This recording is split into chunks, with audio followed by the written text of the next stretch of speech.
दोस्तों, उत्तर प्रदेश भारत का सबसे अधिक जनसंख्या वाला वो राज्य है जो अपने अंदर संभावनाएं समेट के रखे हुए है। हालांकि जातिगत राजनीति, गुंडा राज, इंडस्ट्रियल डेवलपमेंट की कमी और ऐसे ही अनेक समस्याओं के दलदल में फंसे होने के कारण आज़ादी के कई सालों बाद तक ये राज्य अपने ट्रू पोटेंशियल के 10% फ्रैक्शन को भी अचीव नहीं कर पाया था, जिसके चलते इसके साथ बीमारू राज्य का टैग जुड़ गया था। बीमारू शब्द किसी समय इंडिया के पुअर स्टेट्स यानी बिहार, मध्य प्रदेश, राजस्थान और उत्तर प्रदेश के लिए एक एक्रोनिम की तरह इस्तेमाल किया जाता था, जो अपने आप में किसी अपशब्द से कम नहीं है। एक्सपर्ट्स के हिसाब से ये वो राज्य थे दोस्तों जो इंडिया की इकोनॉमिक प्रोग्रेस को स्लो करने का काम कर रहे थे, पर अब वो समय बीत चुका है और उत्तर प्रदेश अपनी इस छवि को काफी पीछे छोड़कर एक नई दिशा की ओर कदम बढ़ा चुका है, क्योंकि अब न सिर्फ यूपी बीमारू राज्य की परिभाषा से बाहर आ चुका है, बल्कि देश का एक डेवलप्ड राज्य बनने की ओर भी अग्रसर है। और ऐसा हम नहीं कह रहे दोस्तों, ऐसा वो स्टैट्स कह रहे हैं जिनके अकॉर्डिंग पिछले साल उत्तर प्रदेश तमिलनाडु को पछाड़कर इंडिया की सेकेंड लार्जेस्ट जीडीपी शेयर वाला स्टेट बन गया था। बीते कई सालों से हमारे देश में मौजूद कई स्टेट्स के बीच देश की फर्स्ट 1 ट्रिलियन इकोनॉमी बनने की रेस चल रही है, जिसमें करंटली महाराष्ट्र लीड करता नजर आ रहा है। लेकिन यूपी ने जिस रफ्तार से बीते कुछ सालों में इस जीडीपी की रेस में जंप लगाई है, उसे देखते हुए एक्सपर्ट्स का मानना है कि इस रेस में महाराष्ट्र के सबसे बड़े कॉम्पिटिटर में उत्तर प्रदेश का नाम भी शुमार हो गया है। स्टेट के सीएम योगी आदित्यनाथ तो खुद ये कहते नजर आते हैं कि उत्तर प्रदेश सही पॉलिसी और उसके प्रिसाइज इम्प्लीमेंटेशन से 2027 तक इस टारगेट को अचीव भी कर लेगा। तो यहाँ सवाल ये है दोस्तों कि आखिर यूपी $1 ट्रिलियन इकोनॉमी बनने के इस एम्बिशियस टारगेट को अचीव कैसे करेगा, कैसे वो इस रेस में तमिलनाडु, महाराष्ट्र, गुजरात और कर्नाटका जैसे डेवलप स्टेट्स को टक्कर दे सकता है। तो चलिए दोस्तों, यूपी के $1 ट्रिलियन की इकोनॉमी बनने की इसी पॉसिबल कहानी को जानते हैं आज के इस वीडियो में। लेकिन दोस्तों, इससे पहले कि हम इस वीडियो में आगे बढ़े, मैं आप सभी से बताना चाहता हूं कि अनअकैडमी टीचर्स डे के इस अवसर पर आप सबको ऑफर कर रहा है अपना फ्लैगशिप यूपीएससी सीएससी सब्सक्रिप्शन मात्र 24,999 रुपए में। और दोस्तों, ये वो सब्सक्रिप्शन है जिसके प्लस कोर्सेज ने यूपीएससी सीएससी 2023 में 70+ सिलेक्शंस दिए हैं, जिसमें मिलता है कंप्लीट एक्सेस आपको जीएस, सीसैट और टेस्ट सीरीज का, और साथ ही unlimited access to all batches. दोस्तों, ये ऑफर केवल 7 सितंबर तक वैलिड है, तो अभी जाइए और इस ऑफर को अवेल कीजिए, इससे पहले कि ऑफर खत्म हो जाए और आपको हो रिग्रेट। और चलिए दोस्तों, अब आगे बढ़ते हैं वीडियो में। How UP can become a $1 trillion economy. दोस्तों, कुछ साल पहले चीफ मिनिस्टर योगी आदित्यनाथ ने उत्तर प्रदेश को नरेंद्र मोदी के 5P मंत्रा यानी पोटेंशियल, पॉलिसी, प्लानिंग, परफॉर्मेंस और प्रोग्रेस, और 5T विजन यानी टैलेंट, ट्रेडिशन, टूरिज्म, ट्रेड और टेक्नोलॉजी के आधार पर आगे ले जाने की बात कही थी। और मल्टीपल चैलेंजेस के बावजूद इन मूल मंत्रों के सहारे इन सेक्टर्स में Uttar Pradesh leading performer state के रूप में भी इमर्ज हुआ है। ईज ऑफ डूइंग बिजनेस से लेकर प्राइवेट इन्वेस्टमेंट गैदर करने तक और मैन्युफैक्चरिंग सर्विस डेवलप करने से लेकर एक्सपोर्ट बूस्ट करने जैसी सभी रिक्वायर्ड बॉक्सेस को अपनी जबरदस्त प्रोग्रेस के साथ यूपी टिक मार्क करने में कामयाब रहा है। और इन बातों की गवाही उत्तर प्रदेश से जुड़ा इकोनॉमिक डेटा भी साफ साफ देता है। जब हम उत्तर प्रदेश की जीडीपी से जुड़े इन स्टैट्स पर नजर डालते हैं तो हमें पता चलता है कि जो उत्तर प्रदेश की जीडीपी साल 2017 तक 12 से 13 लाख करोड़ रुपयों के बीच हुआ करती थी, वो बीते सालों में डबल होकर 26 लाख करोड़ की हो गई है। बीते सालों में उत्तर प्रदेश ने जिस रफ्तार से अपनी जीएसडीपी यानी gross state domestic product size को इंक्रीज किया है, इस बात से आप अंदाजा लगा सकते हैं कि सेम ड्यूरेशन में इंडिया के टॉप परफॉर्मिंग स्टेट में से एक गुजरात की जीएसडीपी 11.67 लाख करोड़ से इंक्रीज होकर 25.63 लाख करोड़ ही हुई है। यानी ग्रोथ रेट के मामले में यूपी गुजरात जैसे स्टेट की स्पीड से आगे बढ़ रहा है, डिस्पाइट ऑफ द फैक्ट कि यूपी एक लैंडलॉक्ड स्टेट है और उसके पास गुजरात की तरह बाकी दुनिया से जुड़ने के लिए ना तो कोई पब्लिक पोर्ट जैसे कि कांडला है और ना ही मुंद्रा जैसा कोई प्राइवेट पोर्ट है। दोस्तों, यहाँ आपको जानकर हैरानी ये भी होगी कि आज उत्तर प्रदेश का ग्रोथ रेट नेशनल एवरेज से भी ज्यादा है। 2021-2022 में बेस प्राइस या कॉन्स्टेंट प्राइस पर उत्तर प्रदेश की ग्रोथ रेट 9.8% रजिस्टर की गई थी, जबकि इस दौरान इंडिया की ग्रोथ रेट 9.1% की थी।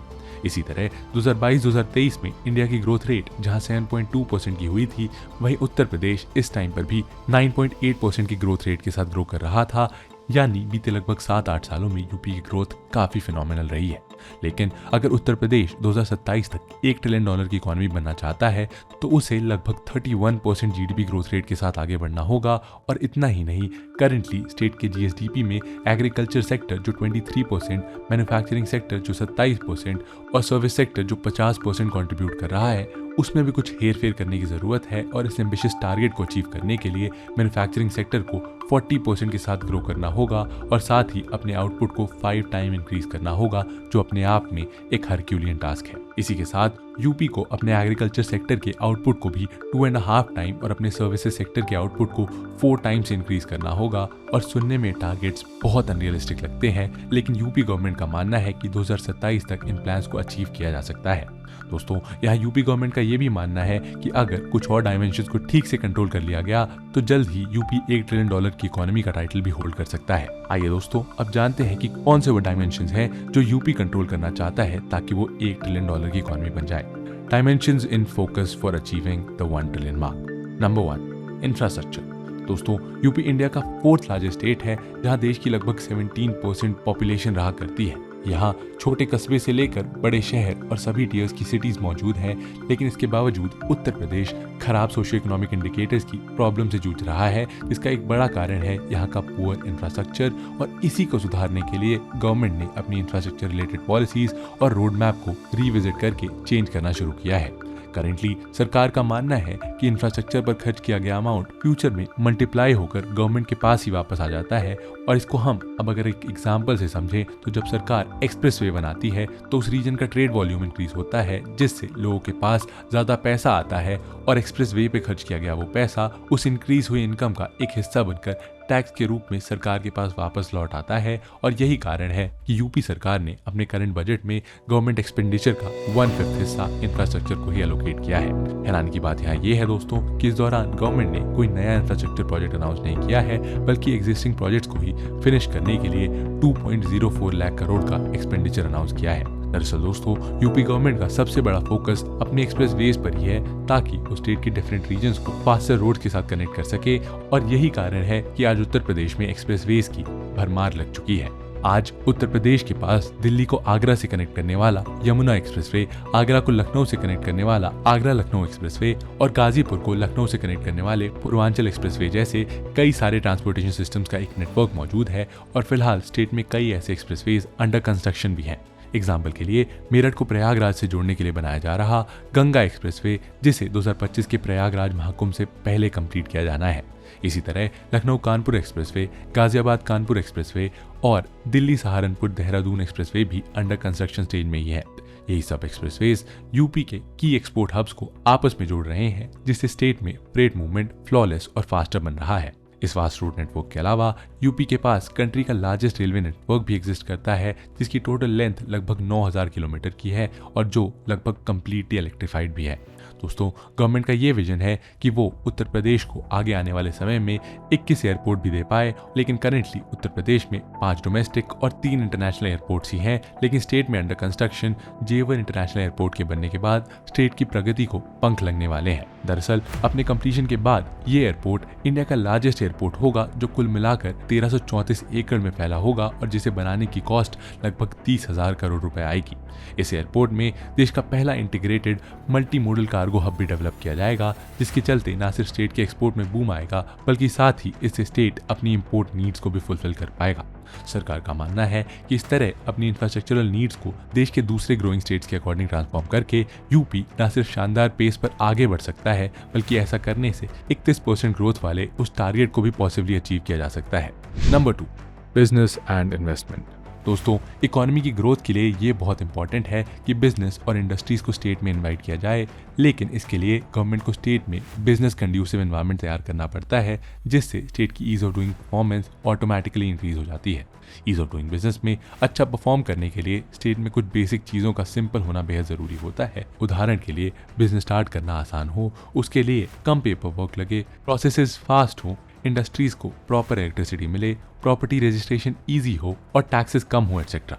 आज जिस फ्लॉलेस मैनर में यूपी आगे बढ़ रहा है, उसका एक बड़ा कारण ये भी है कि यूपी ने इन सभी बॉक्सेस को टिक किया है और इसी के चलते इन्वेस्टर्स यूपी की ओर मूव करने लगे हैं। और नतीजा 2017-2018 में जो Uttar Pradesh ease of doing business assessment में 12वें पोजीशन पर आता था, वो 2021 में अब 2nd पोजीशन पर आ गया है। और इसका सबसे बड़ा श्रेय सरकार द्वारा शुरू किए गए निवेश मित्र सिंगल विंडो पोर्टल को दिया गया है, जिसकी वजह से 34% एनओसी और लाइसेंस एप्लीकेशन को डिस्पोज ऑफ किया जा सकता है। दोस्तों, आज सरकार ने अपने 41 डेवलपमेंट की 481 सर्विसेज को सिंगल विंडो सिस्टम के अंदर कंबाइन कर दिया है और अब 13 लाख लाइसेंस एप्लीकेशन में से 94% से ज़्यादा एप्लीकेशंस को डिस्पोज ऑफ भी किया जा चुका है। यही नहीं, Uttar Pradesh business reform action plan के अंडर सजेस्टेड रिफॉर्म्स को इम्प्लीमेंट करने में भी सबसे आगे नजर आता है। इसके साथ ही different districts ease of doing business में अच्छा कर सके, इसके लिए उत्तर प्रदेश ने अपने सभी 75 डिस्ट्रिक्ट्स को रैंक करना भी शुरू कर दिया है, ताकि वीकर डिस्ट्रिक्ट्स पर स्पेशल एम्फेसिस और स्ट्रॉन्गर डिस्ट्रिक्ट्स पर स्मार्टर एम्फेसिस दिया जा सके।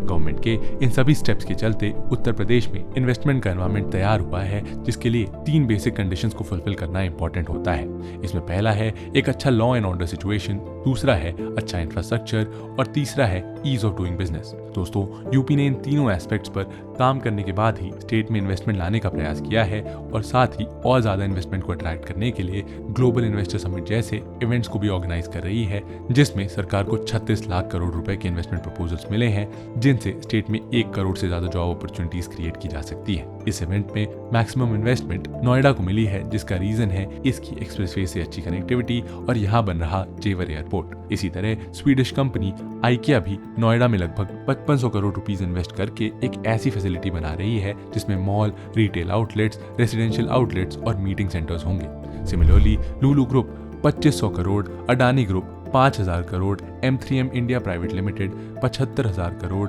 इंजिंका 4300 crore, clear lake private limited 4000 crore, theme county private limited 3200 crore, Godrej properties limited 2400 crore, Fairfox infra air और रोजबेरी स्टेट 2000 करोड़ रुपए का इन्वेस्टमेंट नोएडा में लेकर आ रहे हैं। नोएडा की ही तरह ह्यूज इन्वेस्टमेंट आगरा और लखनऊ जैसे स्टेट के कई और डिस्ट्रिक्ट में भी देखी जा रही है और रिलायंस ग्रुप 75,000 करोड़ की इन्वेस्टमेंट के साथ यूपी में 10 गीगावाट की रिन्यूएबल एनर्जी कैपेसिटी सेटअप कर रहा है, जहां पूरी इन्वेस्टमेंट में से 10 लाख करोड़ रुपए से ज्यादा इन्वेस्टमेंट प्रपोजल्स को इम्प्लीमेंट भी किया जा चुका है। इतनी सारी इन्वेस्टमेंट का बहुत बड़ा रीजन उत्तर प्रदेश की वर्किंग एज पॉपुलेशन भी है और जहां स्टेट की लगभग 56% पॉपुलेशन इस कैटेगरी में फॉल करती है, जो स्टेट के पास मौजूद मैन पावर को दर्शाता है। हाल ही में Uttar Pradesh global investor summit की 4th ग्राउंड ब्रेकिंग सेरेमनी में प्राइम मिनिस्टर नरेंद्र मोदी ने 10 ट्रिलियन रुपीस के 14,000 प्रोजेक्ट्स भी लॉन्च किए हैं, जहां इन प्रोजेक्ट्स में manufacturing, renewable energy, information technology, food processing, housing, real estate, hospitality, entertainment और एजुकेशन जैसे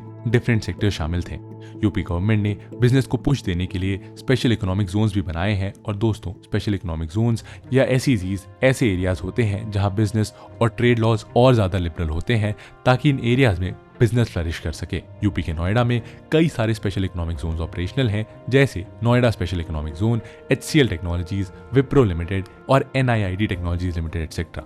इसी तरह बहुत सारे नोटिफाइड स्पेशल इकोनॉमिक जोन्स भी नोएडा में मौजूद हैं और इन SEZs की वजह से यूपी की इकोनॉमी भी इंप्रूव हुई है और एम्प्लॉयमेंट भी जनरेट हुआ है। और दोस्तों, अब उत्तर प्रदेश गवर्नमेंट फर्दर एक स्टेप आगे जाते हुए गुजरात की तरह वेरियस स्पेशलाइज्ड सिटीज भी प्लान कर रही है और उदाहरण के लिए यूपी को साउथ ईस्ट एशिया की प्रिफर्ड इन्वेस्टमेंट डेस्टिनेशन बनाने के लिए लखनऊ, गाजियाबाद और नोएडा को फाइनेंशियल सिटीज के रूप में डेवलप करने की प्लानिंग चल रही है। सिमिलरली गोरखपुर, आगरा, लखनऊ, कानपुर, बरेली और चित्रकूट में मीडिया सिटीज और गोरखपुर, गाजियाबाद और लखनऊ में फिल्म सिटीज प्लान है। यानी यहाँ साफ है दोस्तों कि बिजनेस और इन्वेस्टमेंट के बलबूते यूपी अपनी इकोनॉमिक गोल्स को हिट कर रहा है, जिसने उसके मन में भी $1 ट्रिलियन इकोनॉमी वाले ख्याल को प्रबल कर दिया है। लेकिन दोस्तों, बिजनेस और इन्वेस्टमेंट को आगे ग्रो करने के लिए उत्तर प्रदेश को एक स्पेशल एरिया पर भी फोकस करना होगा और वो है नंबर 3, लॉ एंड ऑर्डर। दोस्तों, लॉ एंड ऑर्डर किसी भी स्टेट की इकोनॉमिक ग्रोथ के लिए इंपॉर्टेंट एस्पेक्ट होता है, क्योंकि अगर लॉ एंड ऑर्डर अच्छा नहीं होगा तो बिजनेसेस और इंडस्ट्रीज उस स्टेट को प्रेफर नहीं करेंगी। बिहार और छत्तीसगढ़ इस बात का एक प्राइम एग्जाम्पल है दोस्तों कि कैसे खराब लॉ एंड ऑर्डर इन्वेस्टर्स के इग्नोरेंस का कारण बन सकता है। लेकिन पिछले कुछ सालों में यूपी गवर्नमेंट ने स्टेट के लॉ एंड ऑर्डर को सुधारने के लिए काफ़ी एफर्ट्स किए हैं और इसमें सबसे पहला स्टेप था ऑर्गेनाइज क्राइम्स को कंट्रोल करने के लिए Uttar Pradesh control of organise crime act यानी UPCOCA को लागू करना। इस बिल को Maharashtra control of organise crime act की तर्ज पर किया गया था, जिसने महाराष्ट्र में क्राइम और अंडरवर्ल्ड को खत्म करने में अपनी सफलता हासिल की थी। इसके अंदर अपराधियों को 3 साल और अधिकतम उम्र कैद की सजा दी जा सकती है और साथ ही 5 लाख से लेकर 25 लाख तक का जुर्माना भी लगाया जा सकता है, जिनके चलते स्टेट गवर्नमेंट को रंगदारी, ठेकेदारी में गुंडागर्दी, इलीगल प्रॉपर्टी हड़पना और इलीगल माइनिंग जैसे क्राइम्स को रोकने में मदद मिली है। पहले जहां यूपी में आए दिन राइट जैसे बड़े और चोरी जैसे क्राइम्स अक्सर हुआ करते थे, वहीं अब स्टेट में ऐसी सिचुएशन कम विटनेस की जा रही है, जिसकी वजह है गवर्नमेंट की क्राइम और क्रिमिनल्स के against zero tolerance policy. Crime data को देखें तो पता चलता है कि उत्तर प्रदेश में क्राइम 2016 से ड्रास्टिकली रिड्यूस हुआ है। उत्तर प्रदेश एडमिनिस्ट्रेशन के स्टेटमेंट के अकॉर्डिंग डकैती के केसेस में 87% की कमी आई है और इसके अलावा रॉबरी में 72%, मर्डर में 40%, किडनैपिंग में 68% और रेप्स में 24% का रिडक्शन देखा गया है, जो इस बात को साफ दर्शाता है कि राज्य में हालात पहले से बेहतर हुए हैं और जिसका इनडायरेक्ट पॉजिटिव असर स्टेट की इकोनॉमिक हेल्थ को हुआ है। Number 4, tourism. दोस्तों 2023 में डोमेस्टिक टूरिस्ट विजिटर्स के हिसाब से यूपी पूरे इंडिया में सेकेंड रैंक पर था, जहां यूपी में उस साल लगभग 110 मिलियन टूरिस्ट आए थे। लेकिन यही 2023 के पहले 9 महीनों को ही देखें तो यूपी में 32 करोड़ टूरिस्ट ने विजिट किया था और इन टूरिस्ट ने कई लाख करोड़ रुपए यूपी की इकोनॉमी में इन्फ्लक्स किए। दोस्तों अब आप सोच रहे होंगे कि यूपी में ना तो कोई हिल स्टेशन है और ना ही बीचेस, तो फिर इतने सारे टूरिस्ट को स्टेट ने कैसे अट्रैक्ट किया? दोस्तों इसके लिए रिस्पॉन्सिबल है रिलीजियस टूरिज्म। यूपी गवर्नमेंट का विजन है कि यूपी को रिलीजियस टूरिज्म हब के रूप में डेवलप किया जाए और इसी के लिए रिलीजियसली इंपॉर्टेंट सिटीज का रीडेवलपमेंट किया जा रहा है। पीएम मोदी की constituency Varanasi highest tourist attract कर रही है क्योंकि यहाँ मौजूद है भगवान शिव का ज्योतिर्लिंग और यहाँ काशी विश्वनाथ कॉरिडोर को डेवलप किया गया है। प्रयागराज की पावन धरती में गंगा और यमुना के संगम पर आयोजित कुंभ में करोड़ों लोग आते हैं। अयोध्या में राम मंदिर टूरिस्ट के लिए ओपन हो चुकी है और इसी तरह मथुरा में कृष्ण जन्मभूमि और ब्रज क्षेत्र में बहुत सारे श्रद्धालु भी विजिट कर रहे हैं। इन सबको देखते हुए ये कहना गलत नहीं होगा दोस्तों कि आने वाले समय में टूरिज्म यूपी की जीडीपी में मेजर कंट्रीब्यूशन करेगा। यहाँ तक कि हाल ही में प्राइम मिनिस्टर नरेंद्र मोदी ने उत्तर प्रदेश के टूरिज्म पावर हाउस पोटेंशियल को हाईलाइट करते हुए वाराणसी और अयोध्या को पॉइंट आउट किया था। उन्होंने कहा कि ये डेस्टिनेशन आने वाले समय में काउंटलेस विजिटर्स को अट्रैक्ट करने वाली है और साथ ही 2025 का कुंभ मेला स्टेट की इकोनॉमी और एम्प्लॉयमेंट जनरेशन में एक सिग्निफिकेंट इवेंट साबित होने वाला है। सिर्फ यही नहीं दोस्तों, आगरा, सारनाथ, कानपुर, झांसी और कुशीनगर जैसे हिस्टोरिकल धरोहर भी यूपी के पास मौजूद हैं और इसके अलावा मुजफ्फरनगर में शुक्र तीर्थ, चित्रकूट धाम, मिर्जापुर में विंध्याचल धाम, तराई बेल्ट में देवीपटन धाम और सीतापुर में नैमिषारण्य को रिलीजियस टूरिज्म स्पॉट के रूप में डेवलप किया जा रहा है, जो कि बताता है कि टूरिज्म भी $1 बिलियन की इकोनॉमी वाले उत्तर प्रदेश का मेजर कंट्रीब्यूटर बन सकता है। एग्रीकल्चर। दोस्तों अक्सर इस बात पर डिबेट होती है कि क्या एग्रीकल्चर को जीडीपी का एक मेजर कंट्रीब्यूटर होना चाहिए या नहीं, और दोस्तों ऐसा इसलिए है क्योंकि ये इंडिया में एक ऐसा सेक्टर है जिसमें large percentage of population involve है, पर इसकी जीडीपी में कंट्रीब्यूशन बहुत कम होती जा रही है। यूपी में लगभग 50% पॉपुलेशन अपनी लाइवलीहुड के लिए एग्रीकल्चर पर ही डिपेंडेंट है, पर जीडीपी में इसका कंट्रीब्यूशन सिर्फ 23% ही है। लेकिन क्योंकि 50% पॉपुलेशन एग्रीकल्चर में एम्प्लॉयड है, इसीलिए एग्रीकल्चर पर भी फोकस करना इंपॉर्टेंट है। अब वैसे तो उत्तर प्रदेश एग्रीकल्चर के मामले में काफी ब्लेस्ड स्टेट है क्योंकि यहाँ का मेजॉरिटी एरिया गंगा प्लेन्स का हिस्सा है, जहाँ मिलती है हाईली फर्टाइल एलुवियल सॉइल। इसके साथ ही यूपी में यमुना प्लेन्स और गंगा और यमुना के बीच हाईली फर्टाइल दोआब रीजन भी मिलता है। और इतना ही नहीं, उत्तर प्रदेश में इरिगेशन सिस्टम भी बहुत अच्छा है और यहाँ के लगभग 85% एरियाज में इरिगेशन फैसिलिटी अवेलेबल है। अपर गंगा कनाल, लोअर गंगा कनाल, ईस्टर्न यमुना कनाल और शारदा कनाल यूपी को एग्रीकल्चर के लिए एक फेवरेबल स्टेट बनाती है। और दोस्तों यही रीजन है कि आज उत्तर प्रदेश इंडिया में टोटल ग्रेन प्रोडक्शन के मामले में नंबर 1 है। और दोस्तों यही नहीं, इंडिया में sugarcane, wheat, potato, vegetable, watermelon, mushroom और मैंगो का सबसे ज्यादा प्रोडक्शन भी यूपी ही करता है। पर यहाँ एग्रीकल्चर की सबसे बड़ी प्रॉब्लम ये है कि आज भी यूपी में फूड क्रॉप्स का प्रोडक्शन ज्यादा होता है और इसीलिए ये इंपॉर्टेंट है कि गवर्नमेंट आने वाले समय में कैश क्रॉप्स के प्रोडक्शन को प्रमोट करे और साथ ही एग्रीकल्चर का जीडीपी में कॉन्ट्रीब्यूशन इंक्रीज करने के लिए फूड प्रोसेसिंग इंडस्ट्रीज को सेटअप करे, ताकि एग्रीकल्चर का रॉ मटेरियल इस्तेमाल करके फिनिश्ड गुड बनाया जा सके, जो स्टेट की जीएसडीपी में सिग्निफिकेंट कंट्रीब्यूशन करेगा। और तभी शायद ये सब फैक्टर्स मिलकर यूपी के इस अनरियलिस्टिक टारगेट को अचीव करवा पाएंगे। Way forward.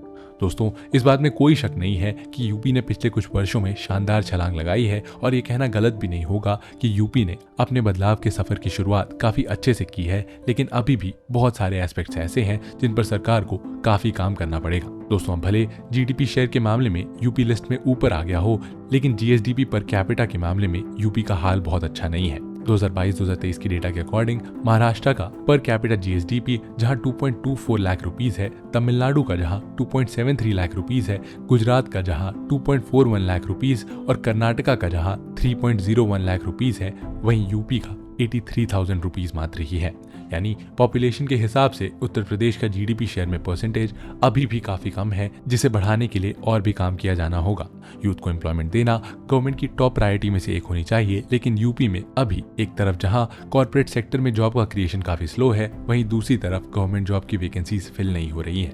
पिछले कुछ समय में बहुत सारे एग्जाम्स कैंसिल हुए हैं और गवर्नमेंट ने री एग्जामिनेशन करवाने का अनाउंसमेंट किया है, लेकिन इस पूरे प्रोसेस में सफर कर रहा है यूपी का यूथ, जिसको लेकर यूपी गवर्नमेंट को पिछले कुछ समय में काफी बैकलैश भी झेलना पड़ा है। तो दोस्तों, यहाँ ये जरूरी है कि एक तरफ जहाँ कॉर्पोरेट सेक्टर में जॉब अपॉर्चुनिटीज बढ़ाई जाए, तो वहीं दूसरी तरफ गवर्नमेंट वैकेंसीज को भी टाइमली फिल किया जाए। दोस्तों, उत्तर प्रदेश के पास फर्टाइल लैंड का गिफ्ट है, जिसका इस्तेमाल करके एग्रीकल्चरल प्रोडक्टिविटी को इंक्रीज किया जा सकता है और इसके साथ ही जीएसडीपी को भी इंक्रीज किया जा सकता है। लेकिन यूपी में एग्रीकल्चर के ऊपर अभी भी काफी ज्यादा डिपेंडेंसी है और जिसे कम करने के लिए स्टेट में और भी ज्यादा इन्वेस्टमेंट लानी होगी, यूथ को एम्प्लॉयमेंट देना होगा और उन्हें एम्पावर्ड बनाने के लिए एजुकेशन पर भी काफी काम करना होगा। इसके अलावा जिन एस्पेक्ट्स को सरकार ने ऑलरेडी सुधार भी लिया है, उन्हें भी मेंटेन करके रखने की जरूरत है, क्योंकि इन सब के बाद ही यूपी की सफलता का सफर सही अंजाम तक पहुंचेगा और तभी शायद यूपी भारत की पहली $1 ट्रिलियन इकोनॉमी बन पाएगा। और दोस्तों, इसी उम्मीद के साथ हम आज के इस वीडियो को यहीं समाप्त करते हैं। लेकिन आपके हिसाब से क्या सच में यूपी गवर्नमेंट द्वारा सेट किया गया ये टारगेट रियलिस्टिक है या अनरियलिस्टिक? जरूर बताइए अपने ओपिनियंस कमेंट सेक्शन में, और मिलते हैं आपसे ऐसे ही एक और इंटरेस्टिंग और इन्फॉर्मेटिव वीडियो के साथ। तब तक के लिए जय हिंद।